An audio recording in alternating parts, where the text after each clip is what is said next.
Hi, and welcome to Eyes Wide Open, a daily short podcast on the topic of Moshiach and upcoming redemption, dedicated in memory of Rabbi Tzvi ben Alexander HaKohen Kogan, Hashem Yinkim Dami.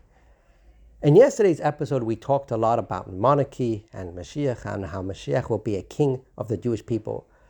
In truth, Moshiach will actually fill two roles. One of them is to be a monarch. The other is to be a Rebbe, to be a teacher, which is less unique because we've had that in every generation. There have been great leaders who have acted as Rebbes, who have acted as teachers like Moses, like Joshua, like Mordechai, spiritual mentors and leaders of the Jewish people, guiding them to live their best lives.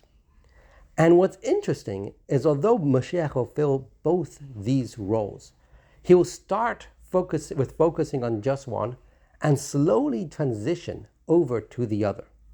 And the reason for that is because, as we mentioned briefly in the last episode, Moshiach exists for the Jewish people. Moshiach's job is to lead the Jewish people in the way they need to be led. And as we make our way through the times of Moshiach, our needs and the way we'll need to be led will be different.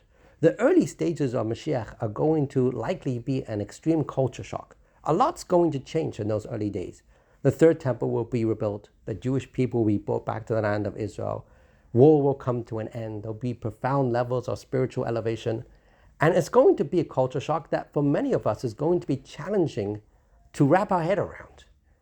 And in many ways, we might, as is always the case whenever there's extreme culture shock, you might want to just retreat, put your head in the sand and say, I don't want to do this. In those early days, Moshiach will really embrace his monarch role, his king role. Just like a parent tells their kids, we have to have strict boundaries and certain things are okay and certain things are not okay, and you can throw a temper tantrum, but it doesn't make a difference. This is what you've got to do. At the early stages of Moshiach, of the times of Moshiach will focus on his king role, a stern leader, a loving and kind but stern and firm leader who will impose strict boundaries, and there won't be wiggle room because that's what we will need in those early days. We'll need firm boundaries to help us not go off in the wrong direction. But as we get used to the times of Moshiach, as we start to individually and personally grow, we won't need anymore the same degrees of firm boundaries. We'll need more guidance. We need more just someone to listen to us and guide us in the right path to go and to show us what's next.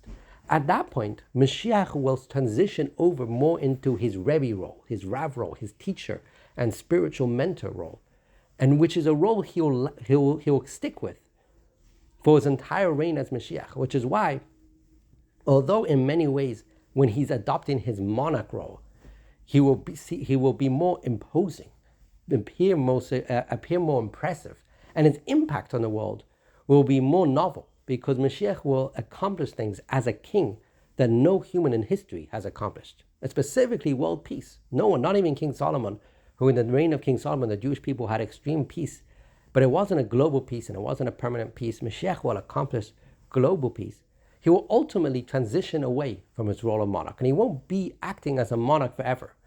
By contrast, although we've had Rebbes and teachers and spiritual mentors before, and therefore to have Moshiach act as a spiritual mentor is not as novel, it's not as groundbreaking, it is a role he will stick with for longer. For Moshiach, once he transitions into that Rebbe role, he won't transition out of it. That will be the role he will stick with for his entire reign as Moshiach.